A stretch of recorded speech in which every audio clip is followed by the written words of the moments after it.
Hey guys, welcome to success Dilip. मैं दिलीप कुमार, स्वागत है आपका इस वीडियो में। तो दोस्तों, एक बहुत बड़ी खबर है आप सभी के नेट के लिए। आरआरबी एएलपी एग्जाम्स के रिगार्डिंग एक ऑफिशियल नोटिफिकेशन जारी की गई है मिनिस्ट्री ऑफ रेलवेज के द्वारा। एक बहुत बड़ी न्यूज़ है।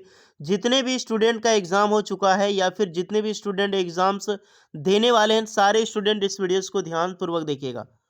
देखिए, रेलवे की तरफ से एक ऑफिशियल नोटिफिकेशन, इम्पोर्टेंट नोटिफिकेशन जारी की गई है। अगर आप ये गलती करते हैं जो इसमें बताया गया है, तो आपको जेल हो सकती है, पहली बात। या फिर दूसरी, आपको डिसक्वालीफाई कर दिया जाएगा रेलवे या फिर किसी भी एग्ज़ाम्स में आपको नौकरी कभी नहीं मिलने वाली है। ये सबके लिए है, स्टूडेंट के लिए भी है, उन यूट्यूबर्स के लिए भी है जो यूट्यूबर एग्ज़ाम सेंटर पे जाके एग्ज़ाम एनालिसिस करवाते हैं, स्टूडेंट से बात करते हैं, या फिर जो टीचर्स के लिए जो ऐसा काम करते हैं, या फिर यूट्यूब पे आपकी एग्जाम एनालिसिस यानी जो क्वेश्चन पूछे गए हैं फर्स्ट शिफ्ट सेकंड शिफ्ट में, यानी कि उस एनालिसिस क्वेश्चन का एनालिसिस करवाते हैं कि ऐसा क्वेश्चन आया, तो उन सब को कड़ी रिएक्शन लिया जाएगा, यहाँ तक कि जेल भी हो सकती है। तो इसमें मैं बताऊंगा, यही है इंपॉर्टेंट नोटिफिकेशंस मैं रेडी कर रहा हूँ, बढ़िया से सुनिएगा। मैं आपको इसमें मीनिंग भी बताने वाला हूँ।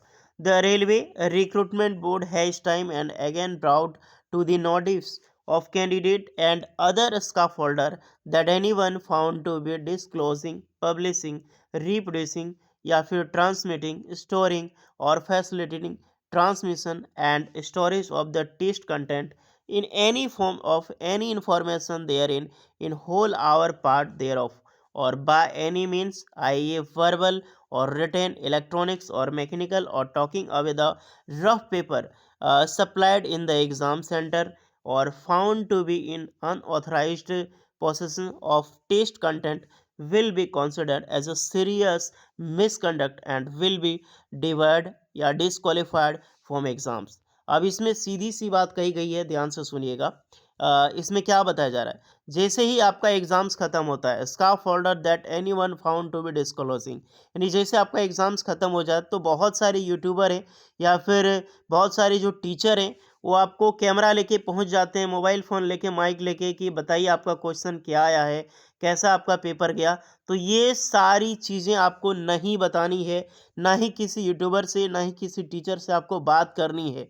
मैं स्टूडेंट के लिए सबसे पहले बोल रहा हूँ, ये उन यूट्यूबर्स के लिए भी है। अगर आप ये करते हैं तो आपको जेल हो सकती है। और स्टूडेंट के लिए भी है कि स्टूडेंट अगर आप पकड़े जाते हैं किसी भी प्रकार से, कैमरे में देखे जा सकते हैं आप, क्योंकि बाहर सीसीटीवी कैमरा लगा होता है उसके अंडर में, या कहीं पर भी आपको पता चला कि आपने कोई क्वेश्चन होता है ना, कोई हाथ में क्वेश्चन लिख लेता है, कोई पेपर में किसी भी प्रकार से नोट कर लेता है, तो उस प्रकार से अगर आप पकड़े जाते हैं कैमरेस में, तो आपको डायरेक्टली डिसक्वालीफाई कर जाएगा, डिवाइड किया जाएगा। रेलवे के किसी भी एग्जाम्स में आप नहीं बैठ सकते हैं, कभी नौकरी नहीं मिलेगी आप। तो ये गलती आपको नहीं करनी है, ना ही कोई रफ पेपर में आपको लिखना है, वर्बल या फिर रिटन किसी भी तरह से, इलेक्ट्रॉनिक्स या फिर मैकेनिकल, कहीं पर भी आपकी कोई इंटरव्यू ले रहा है, जैसे कि मैंने आपको बताया अभी कि एग्ज़ाम एनालिसिस करवाते हैं लोग, कई सारे एग्ज़ाम सेंटर में यूट्यूबर पहुंच जाते हैं, तो बहुत गलत है, ऐसा नहीं करनी चाहिए। और अगर कर रहे हैं आप, और आप खुद इंटरव्यू दे रहे हैं, ऐसा कर रहे हैं, स्टूडेंट को बता रहे हैं, तो आपको जेल हो सकती है। मैं एक बार फिर बोल रहा हूँ सारे स्टूडेंट को, जो भी स्टूडेंट एग्ज़ाम देने जा रहे हैं, कभी भी किसी भी पर्सन को आपका जो भी क्वेश्चन आया है, सिर्फ अपने दिमाग में लोड करें, घर जाके एनालिसिस करें, वो भी खुद से, ना ही किसी को बतानी है, ना ही कहीं पर आपको नोट करनी है, ना ही हैंड रिटन यानी कि हाथ में लिख देते हैं क्वेश्चन, वैसा कुछ आपको नहीं करनी है। नहीं तो आपको बहुत बड़ा दिक्कतों का सामना करना पड़ेगा। ये रेलवे ने बहुत बड़ा तगड़ा एक्शन लिया है इस बार, क्योंकि आरा में कुछ इसी के कारण जो है एग्ज़ाम सेंटर को क्लोज़ करवाया गया, एग्ज़ाम कैंसल करवाया गया। तो ये चीज़ें रेलवे के दोबारा फेस नहीं करना पड़े, बहुत खर्चा होता है। इसी को लेकर ये तगड़ा एक्शन लिया है, जो कि बहुत अच्छा है। मेरे अनुसार तो बहुत अच्छा है। मुझे यही गलत लगता है कि क्यों कुछ लोग एग्ज़ाम सेंटर में जाके एनालिसिस करवाते हैं। भाई, वो जब एग्ज़ाम्स देंगे तो आपके पास खुद रिटन आ जाता है। आप उसको लेकर एग्ज़ाम्स करवाइए कि क्या कहाँ-कहाँ से क्वेश्चन पूछे जा रहे हैं। क्वेश्चन कभी भी नहीं एनालिसिस करना चाहिए कि ये क्वेश्चन पूछा गया है। कभी भी ये चीज़ें नहीं बतानी चाहिए, क्योंकि ये चीज़ें अपग्रेड होती है आजकल की डेट में, और ना ही आपको बिलीव करना है, अपने अनुसार प्रिपरेशन करें, और जैसा-जैसा आ रहा है क्वेश्चन पे ध्यान दें। उस टॉपिक से रिलेटेड पढ़ो, वो क्वेश्चन मत पढ़ो। मान लीजिए कोई पुरस्कार से क्वेश्चन पूछा गया आज, तो ज़रूरी नहीं कि उसी को पढ़ना, वही एग्ज़ाम में पूछेगा, नहीं भाई।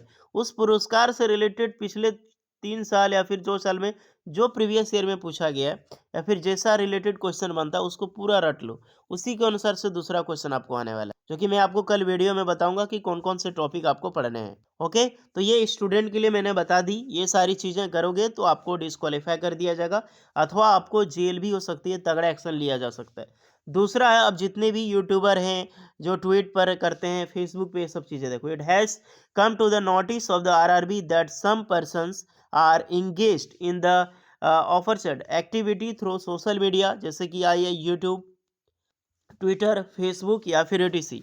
यानी कि एग्जाम्स के रिगार्डिंग कई सारे ऐसे कुछ पर्सन हैं जो कि सोशल मीडियाज के थ्रू, जैसे कि यूट्यूब यानी कि यूट्यूबर, और ट्विटर कुछ सारे ट्वीट भी करते हैं, फेसबुक, इसी प्रकार से कहीं पर भी आपके संदिग्ध इस प्रकार से कोई भी डेटा पाया गया आरआरबी एलपी एग्जाम एनालिसिस को लेकर, उनके क्वेश्चन को लेकर, तो आपके आपको ऊपर तगड़ा एक्शन लिया जाएगा, यानी कि लीगल एक्शंस आप पे लिया जाएगा। तो ये कभी ना करें, यहाँ तक कि आपको पुलिस भी लिया जाता है। अगर पुलिस की जाएगी तो निश्चित आपकी जेल यहाँ पे हो सकती है। ओके, तो सारे यूट्यूबर्स, कुछ यूट्यूबर अगर वीडियोस देख रहे हैं तो कभी भी ऐसा ना करें।